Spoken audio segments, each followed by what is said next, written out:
오늘은 10장 12제자를 불러서 현장에 보내기 전에 당부의 말씀을 하시는 내용입니다. 아주 중요한 내용입니다. 주님은 이 땅에서 짧은 삶을 살았어요. 33세라고 하면 청년 아니에요. 청년. 그죠? 우리로 말하면 새파란 청년이에요. 예수님께서 30년 동안을 가정에 부모님을 돕고 3년 동안을 공생의 생활을 하셨어요. 그 3년 동안 공생의 생활, 짧은 삶을 살았지만 구약 성경에 예언되어 있는 말씀을 다 이루었어요. 또 그 짧은 삶을 살아가면서 제자들을 현장으로 데리고 다니면서 현장을 보여줬어요. 현장이 어떤가? 지난번에 말씀드린 것처럼 목자 없는 양이 방황하는 그런 현장, 그래서 온갖 질병으로 고통당하고 신음당하는 그런 현장들을 우리 주님께서 보여주셨어요. 그리고 주님께서는 현장에 데리고 다니시면서 예수님 자신이 누구신가? 그걸 아주 처절하게 보여주셨어요. 그리고 예수님은 3년 동안 공생의 생활하시고 예수님은 33세에 십자가에 못 박혀 죽으셨습니다. 예수님께서는. 그래서 우리는 본문에 보면 제자들이 어떻게 사셨는가 하는 거예요. 그래서 오늘 본문 들어가서 1절부터 4절에 보면 제자들을 불러서 천명을 주시는 그 내용을 성경에서 말씀합니다. 우리가 오늘 본문 말씀을 좀 읽어보겠습니다. 본문 말씀을 우리 다 함께 읽습니다. 마태복음 10장 1절부터 4절 말씀까지를 우리가 다 함께 같이 읽습니다. 시작.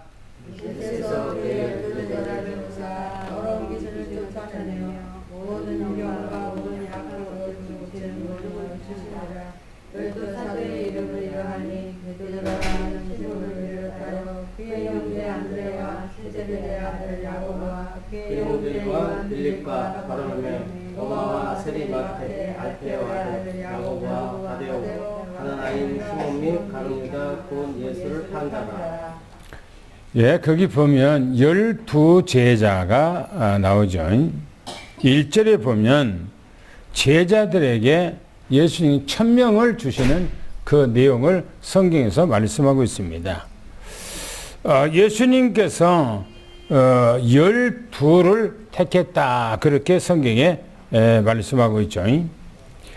그러면서 12에게 현장에 다니면서 더러운 귀신을 쫓아내며 그랬어요. 더러운 귀신을 쫓아내며 또 모든 병과 모든 약한 것을 고쳐주는 능력을 주셨다. 그랬어요. 이 말씀은 무슨 말씀이냐면 앞으로 현장에 다니면서 현장에 가서 어떻게 사역을 해야 될 것인가 라고 하는 그런 말씀을 주님께서 미리서 허락한 것입니다. 그리고 2절부터 4절까지 보면 12제자 이름은 이러하다라고 제자 12 이름을 기록하고 있습니다. 12제자의 이름은 바로 베드로라 하는 시몬과 그 형제 안드레, 세베대의 아들 야고보, 요한. 그래서요, 베드로와 안드레는 형제입니다. 베드로가 형이고 안드레가 동생이에요. 그리고 세베대의 아들 야고보와 요한은 형제입니다.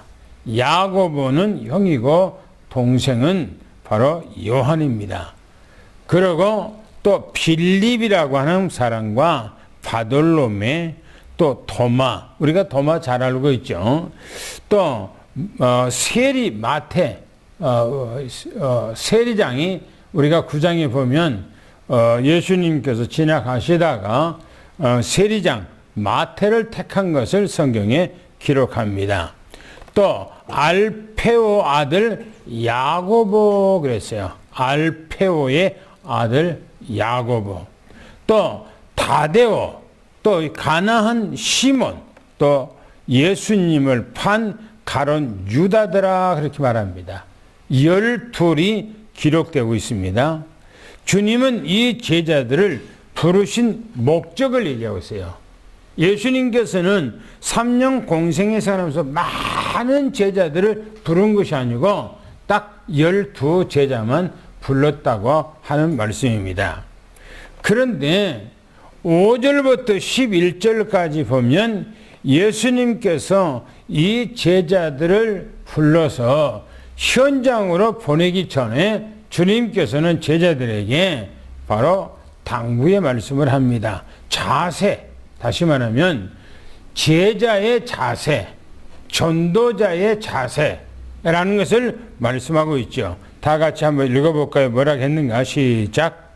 예수께서 12를 내보내시며 명하여 계시되 이방인의 길로도 가지 말고 사마리아의 고래로 들어가지 말고 오히려 이스라엘 집에 잃어버린 양에게로 가라 하면서 전파하여 말하여 천국이 가까웠다 하고 병든 자를 고치며 죽은 자를 살리며 나병한 자를 깨끗하게 하며 귀신을 쫓아내되 너희가 거저받았으니 거저주라. 너희 전대에 금이나 은이나 동을 가지지 말고 여행을 위하여 배낭이나 두보릇이나 신이나 지팡이를 가지지 말라. 이는 일꾼이 자기의 먹을 것을 갖는 것이 마땅합니다. 어떤 성이나 마을에 들어가든지 그 중에 합당한 자를 찾아내요. 너희가 떠나기까지 거기서 머물라. 아멘. 이 말씀을 보면 5절부터 6절까지 보면 예수님께서 현장에 갈 때에 누구를 찾아가야 될 것인가 라고 하는 것을 말씀을 잃어버린 양에게 가라 그렇게 말합니다. 잃어버린 양에게. 잃어버린 양이라고 하는 말인가? 신앙생활을 하다가 중단하고 있는 사람, 안 하는 사람들 찾아가라 그런 말씀이죠. 그러면서 말하기를 첫 번째 이렇게 말합니다. 이방인의 길로도 사마리아 고을로도 가지 말라 그랬어요. 왜 주님께서는 이방인의 길로도 가지 말라? 불신자들의 불택자들, 우상 숭배하는 사람들에게 가지 말라는 거예요. 왜 그럴까요? 왜 가지 말라고 했을까요? 전도는 모든 사람들을 대상으로 하고 보내는 거예요. 그렇지 않아요? 그런데 예수님께서는 이방인의 길로 가지 말라는 거예요. 그리고 사마리아의 고을로도 가지 말라 그랬어요. 왜 그럴까? 성경에 마태, 마가, 누가, 요한복음 보면 예수님께서는 이 땅에 오셔서요 공생의 생활하면서 이방인들에게 관심을 가지고 있는 것이 성경에 나타나요. 그런데 예수님께서는 이방인의 길로 가지 말라, 사마리아 고을로 가지 말라 그랬어요. 왜 그랬는가? 시간표가 아니에요. 시간표가. 무슨 시간표가 아니에요? 이방인에게 가서 전도해야 할 시간표와 또 사마리아 사람들에게 가서 보낼 시간표와 또 땅끝까지 증거할 시간표는 언제냐? 바로 사도행전 오순절 마가다락방에 있는 거예요. 오순절 마가다락방에. 그래서 오순절 마가다락방 이후에 주님께서는 시간이 딱 거기다가 포커스가 막혀 있어요. 그래서 예수님께서는 공생의 생활하는 기간 동안에 바로 그렇게 말씀하는 거예요. 아직은 시간표가 아니라는 거예요. 이방인들에게 갈 시간표, 사마리아에 갈 시간표가 따로 있다는 거예요. 그래서 사도행전 오순절 마가다락방의 역사가 있은 이후에 주님께서는 분명히 말씀하시잖아요. 그러면서 이렇게 말합니다. 유대인 사마리아라고 하는 그 나라는 어떤 나라인가 하는 거예요. 사마리아라는 나라는 바로 유대인과 한민족이죠. 같은 유대인이에요. 또 이 사람들은 분리된, 이 유대인들하고 분리되어 있는 같은 민족이죠. 그리고 이 사람들은 완전히 이방화가 되어 있단 말이에요. 그래서 가지 말라고 그렇게 말씀을 하시는 거예요. 그러면서 말하기를 이스라엘의 집에 잃어버린 양에게 가라 그랬어요. 잃어버린 양에 가라. 우리 교회도 무단 이탈되어 있는 사람들이 있잖아요. 물론 이사 가서 멀리 이사 간 사람들은 우리가 이사 갔으니까 그렇지만은, 그러나 이유 없이 교회를 안 나온 사람 있잖아요. 이걸 들어서 잃어버린 양이라 그렇게 말하고 있어요. 잃어버린 양이라. 다시 말하면 이 사람들은 낙심자요, 또 절망 중에 있는 자요, 온갖 문제 속에 잡혀 있는 사람들이에요. 그래서 이런 사람한테 가라는 겁니다. 이런 사람들한테. 낙심자라는 것은 이 땅에 신앙생활 하면서 교회 신앙, 교회 와서 생활하면서 소망이 없는 사람들.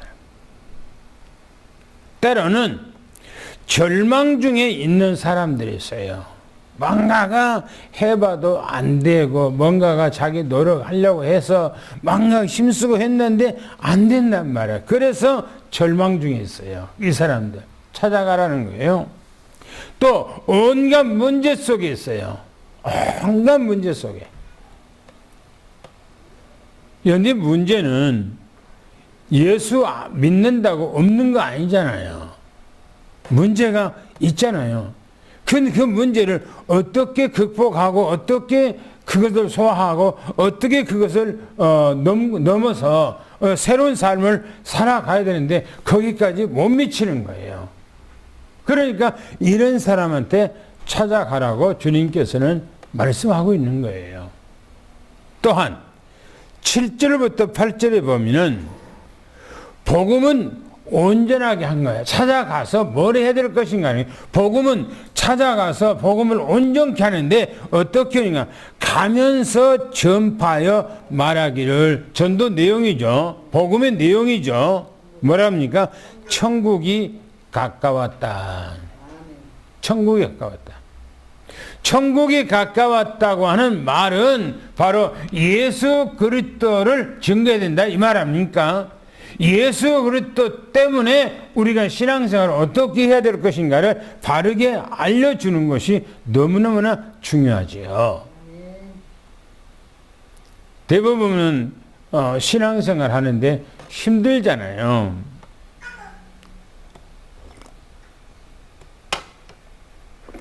제가 어젠가요, 카톡 하나를 올려놓은 것, 우리 카톡에다가 올려놓은 거 있죠. 어떤 여자가 태어나서 성장하면서 늘 귀신을 보여지고 눈에 보여지고 하는 거예요. 그래서 늘 귀신하고 대화를 하고 있는데 할머니가 늘 자기는 할머니하고 같이 생활하고 할머니하고 생활했는데 할머니가 돌아가신 거예요. 그래서 할머니가 돌아가서 할머니가 자기에게 좀 찾아와서 할머니하고 대화를 했으면, 자기는 무당이니까 어떤 귀신들을 늘 보이니까 할머니도 이렇게 와서 얘기할 줄 알고 할머니하고 했단 말이에요. 그런데 할머니는 아무리 기다려도 할머니가 찾아오지 않는 거예요. 그래서 자꾸 잡귀신들, 귀신들만 자기 오고, 그래서 너무너무나 힘들고 회의를 걸쳐서 자기가 이제는 그 잡귀신들이 자기에게 너무너무 힘들게 하고 어렵게 하는데, 자기가 교회 가서 신앙생활 함으로 이제는 마음에 참 평안을 얻었다. 그리고 새로운 생명을 얻었다라고 하는 그 내용으로 올라왔더라고 그럴게요. 한번 쭉 들어보니까. 그런데 우리가 신앙생활 하면서 어떻게 신앙생활을 해야 할 것인가 하는 것을 말합니다. 가면서 뭐라고요? 복음을 증거하는데 천국 복음을 증거해야 된다. 예수 그리스도만 증거해야 된다는 거예요. 이게 생명이죠. 뿐만 아니라 이렇게 말합니다. 복음에는 반드시 치유가 있어야 된다라고 말합니다. 이렇게 말하죠. 병든 자를 고치고 죽은 자를 살리고 나병 환자를 깨끗하며 귀신을 쫓아내며 너희가 거저 받았으니 거저 주라 라고 말합니다. 우리는 하나님의 능력을 이미 받았어요. 1절에 말하잖아요.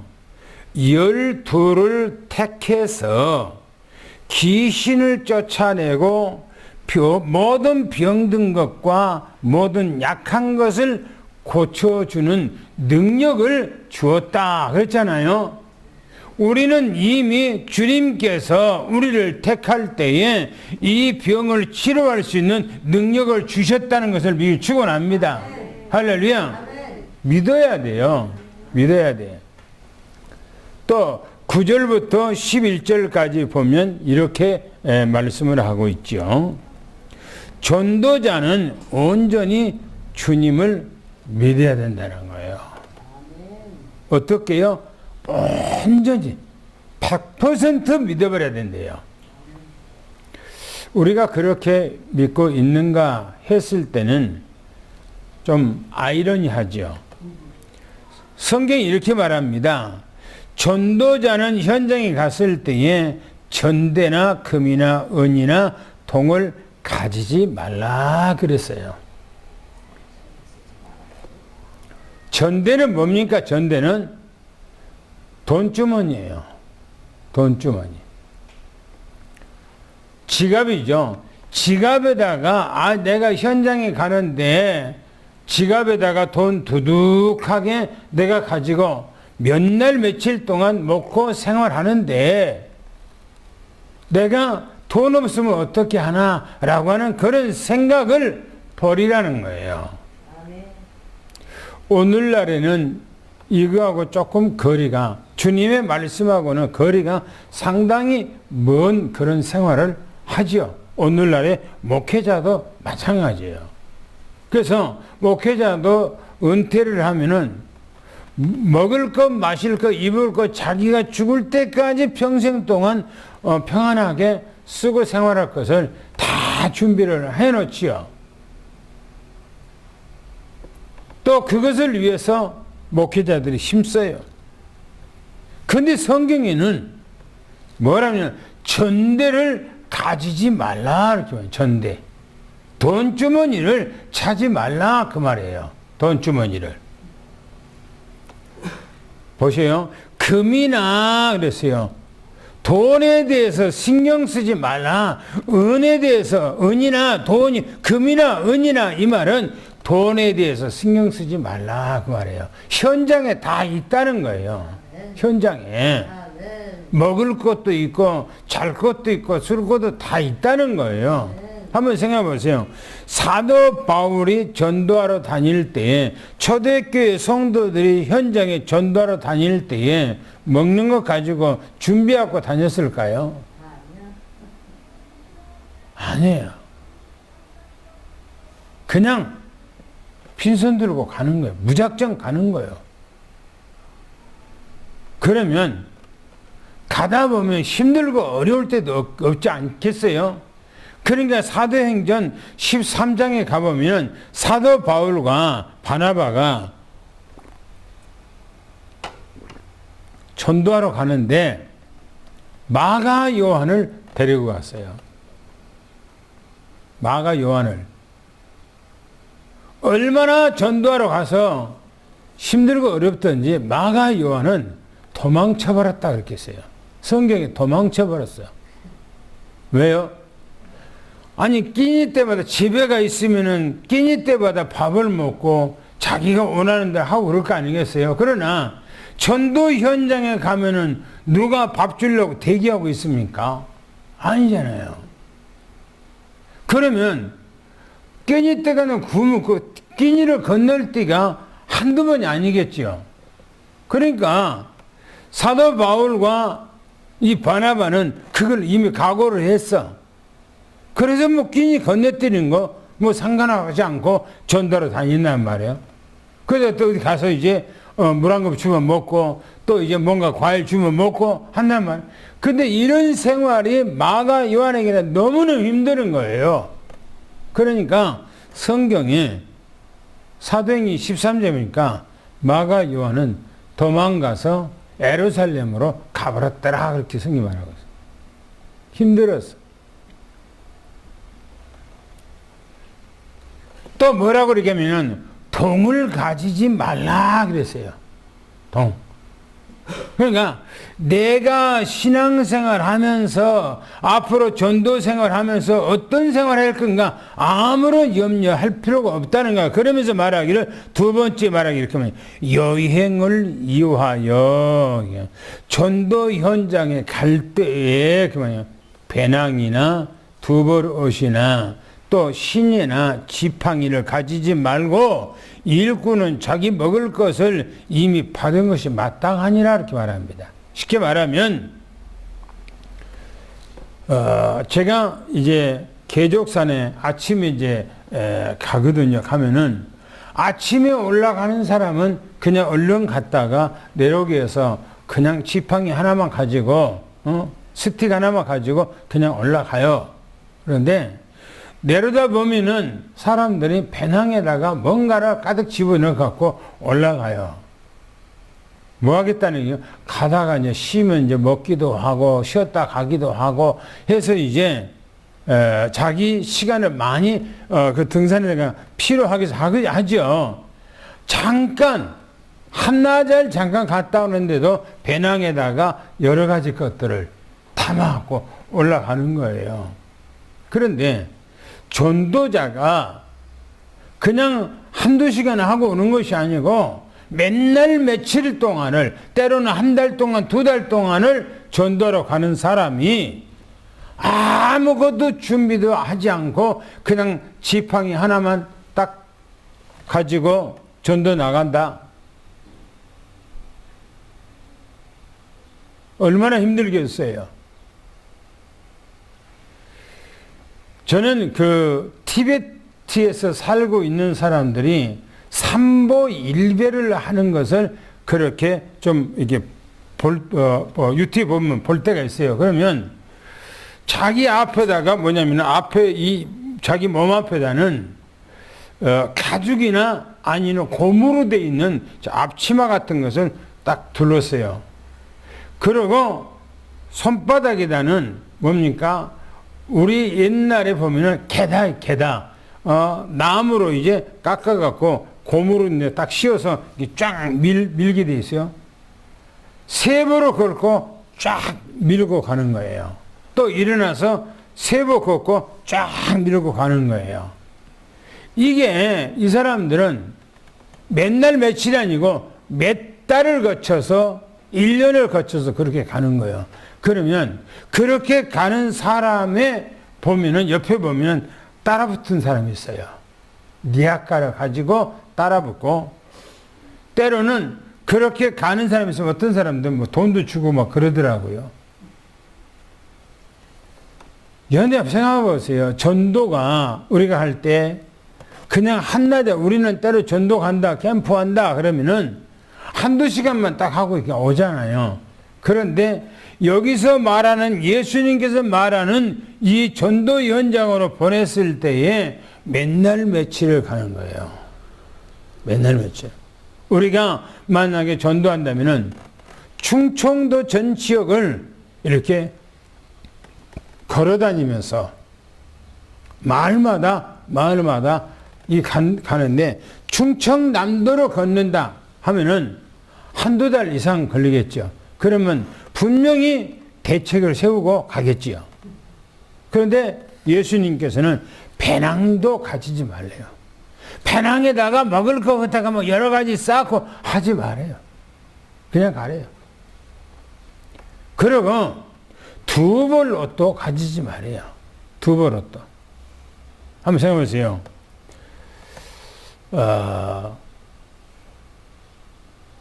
내일부터 이제 2박 3일 동안 목회자들 부부 속초에서 수련회가 있는데 거기 잠깐 2박 3일 가면은 그냥 갑니까? 다 거기서 재워주고 먹여주고 다 하는데 근데 거기 가는데도 옷 입는 거 달랑 그냥 갑니까? 아니에요.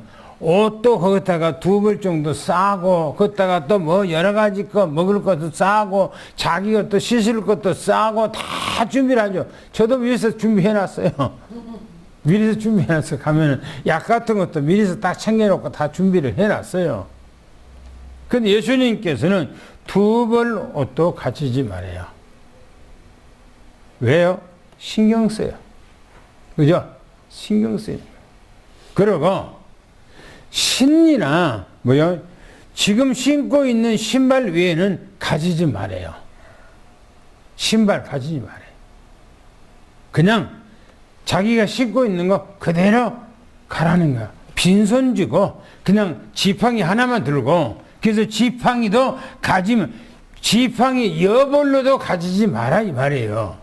지팡이를 아무것도 가지지 말라는 게 아니고 두 개 지팡이를 챙길 필요도 없다는 거예요. 그리고 이렇게 말합니다. 일꾼이 자기 먹을 것을 받는 것이 마땅하니라. 현장에 가서 사람들이 밥을 주면은 그걸 먹는 것이 당연한 것이다. 뭔가가 거기서 신고 입고 하는 거 주는 거 거기서 주는 거 받는 것은 당연하대요.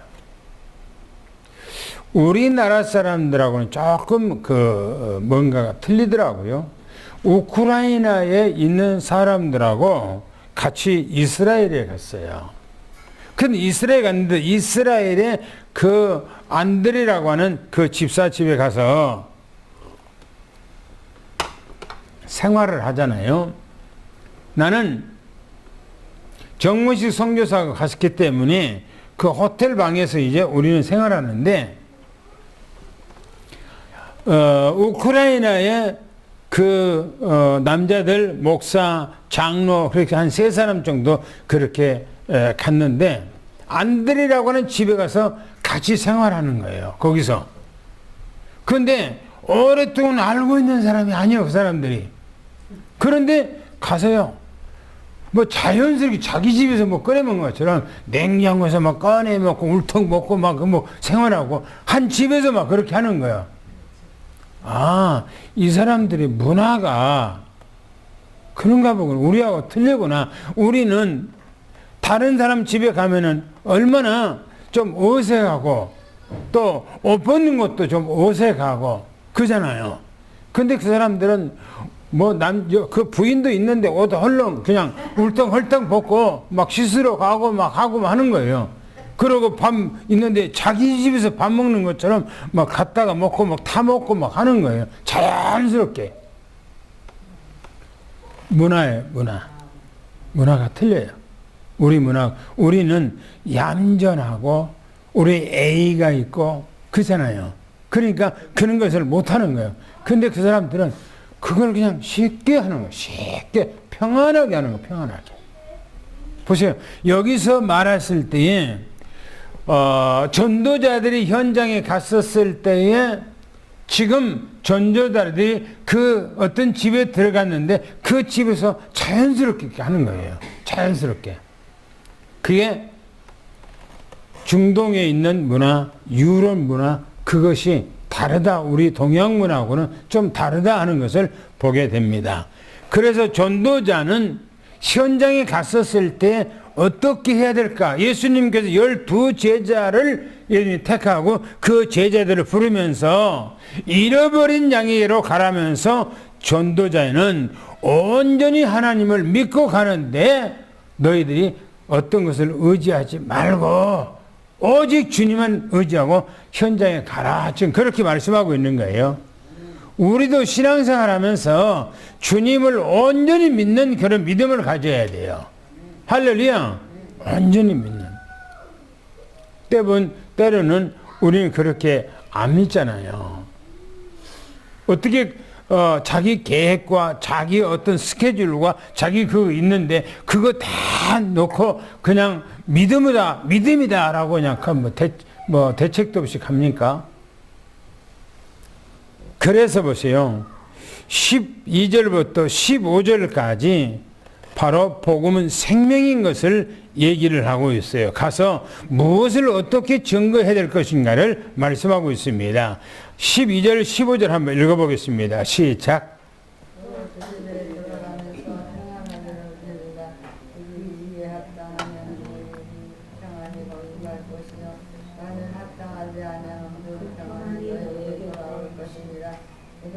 너희를 영접하지도 아니하고 너희 말을 듣지도 아니하거든 그 집이나 성에서 나가 너희 발에 먼지를 떨어버리라.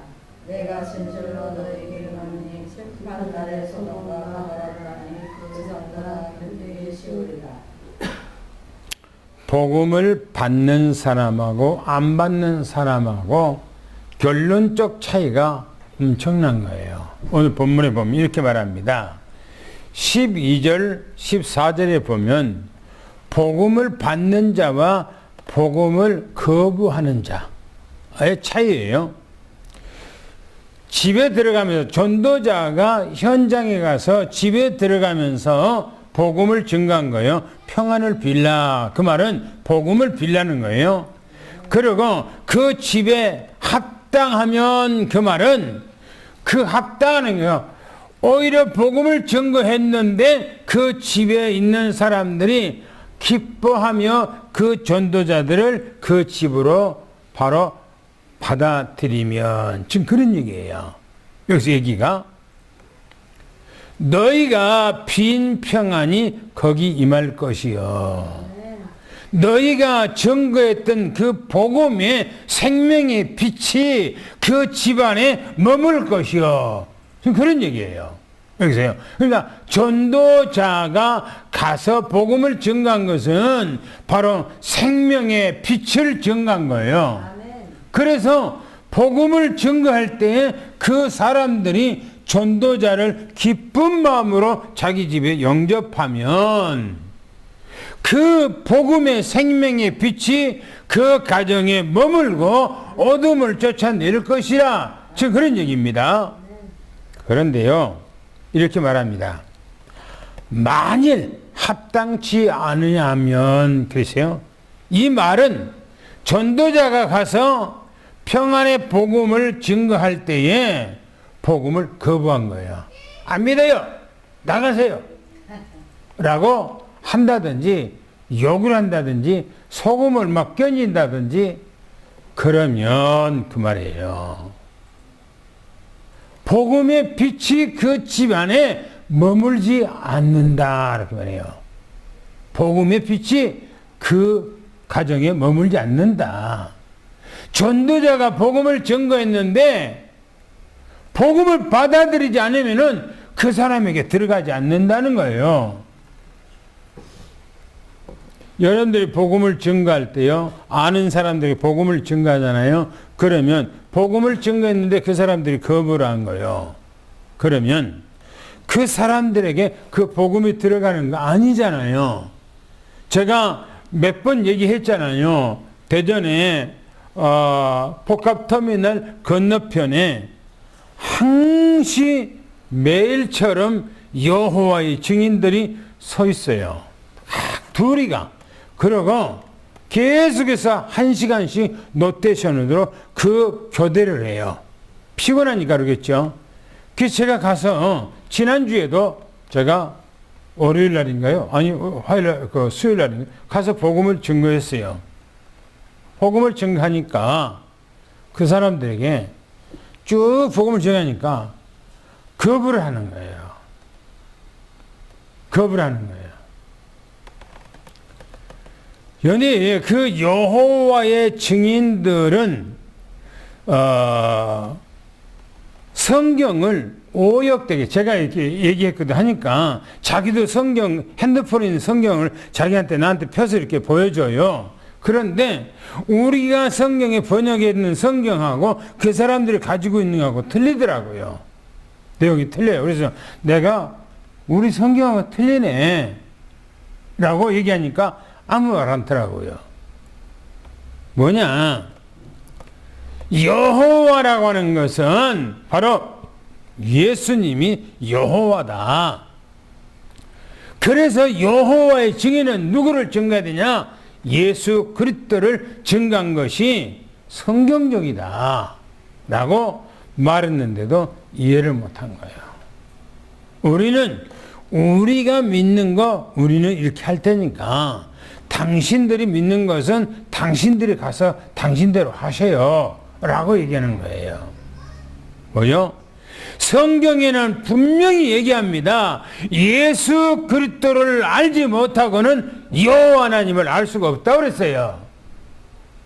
예수님을 통해서 하나님을 알게 되는 거예요. 예수님을 거부하고 어떻게 하나님을 압니까? 그래서 여기서 얘기하기를 만일 합당하지 아니하면은 너희가 평안을 빈 평안이 다시 돌아온다. 너희에게 다시 돌아올 것이다 라고 얘기합니다. 그러면서 말하기를 복음에 대해서 배타적인 사람을 말합니다. 누구든지 너희를 영접하지 아니하고 너희 말도 듣지 아니하거든 그 집에서 또 그 성에 나갈 때 발에 먼지까지 털어버리라. 가서 복음을 증거했단 말이에요. 좀 근데 우리가 이렇게 조금 하기는 조금 좀 그렇잖아요. 그 집에 가서 복음을 증거를 차임을 눌렀는데 문 열어주면서 이제 했을 때 우리 먼지까지 다 막 털고 거기서 나온다 그러면 저 사람들 좀 희한한 사람들이라 그렇게 않겠어요? 아니면 어떤 시골 같은 이게 시골집 같은 데 들어갔다면 대문 열고 들어갔단 말이에요. 복음을 증거를 했단 말이에요. 근데 복음을 거부를 해. 근데 신발을 다 벗고 밑에 바닥에다가 탁탁 털고 이게 나오면은 그 사람들 저 사람들 희한한 사람들이라 그러지 않겠어요? 근데 성경에는 그렇게 얘기해요. 그 집에서 나올 때에 먼지까지도 털어버리죠. 먼지까지도. 그 지역에 가서 복음을 전거했는데 그 지역이 복음을 안 받으면 먼지도 털어버리래요. 그러면서요 주님께서 중요한 말씀을 합니다. 중요한 말씀이에요. 15절에 이렇게 말씀하고 있어요. 복음을 받지 못한 자의 최후에 대해서 얘기를 합니다. 내가 진실로 너희에게 이르노니, 이 말은 참말로 너희에게 이르노니 진정으로 너희에게 말하노니 그 말이에요. 뭐랍니까? 심판날이 돼. 심판날.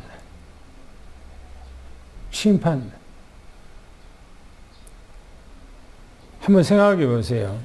인생이 이 땅에서요 얼마나 산다고 생각합니까? 잠깐이에요. 순간이에요. 우리가 2025년 엊그제 같아요. 엊그제. 그런데 벌써 반년이 살았어요. 반년. 2025년 반년을 살았다니까요. 그냥 슬쩍 지나가 버린 거예요. 그러면 10년 지나가는 거요? 아무렇지 않아요.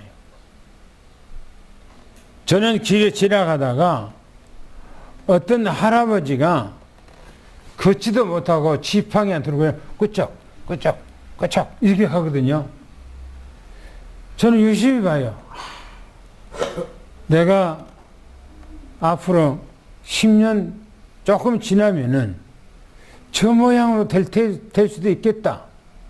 때로는 할머니들의 지팡이를 쥐고요, 허리가 꼴짱해갖고 노인들 할머니가 두 번, 세 번이 걸어가는 거 보면은 삐쩍 걸어가는 거 보면 오리가 걸어간 것처럼 이제 걸어가는 거예요. 저 할머니들 얼마나 좀 사실까? 우리가 불과 얼마 안 있으면은 저 모습이 나의 모습이 될 텐데 라고 생각을 해요. 잠깐입니다. 인간은 순식간에 지나가는 거예요. 그러면 내가 인생이 끝나고 난 후에 오늘 주님께서 말하기를 이렇게 말합니다. 이 세상은요, 잠깐이요, 기회요, 기회. 한 번의 기회. 한 번의 기회에 심판날이 우리들 앞에 있다는 거예요. 그때 주님께서 말합니다. 소돔과 고모라 땅에 그랬어요. 그 성보다 견디기 쉬우리라 그랬어요. 복음을 거부한 사람들이 받을 그 고난, 복음을 거부한 사람들이 받을 심판, 이게 얼마나 무서운지 한번 생각해 보세요. 하늘에서요, 새빨간 불들이 막 피처럼 막 쏟아진다고 생각해 보세요. 그러면 이 땅에 사는 사람들이 어떨 것 같아요? 불이 하늘에 떨어지는 거예요. 그러면 그 불이 떨어질 때 그 열기와 그것이 어떻겠어요? 한번 생각해 보라고요.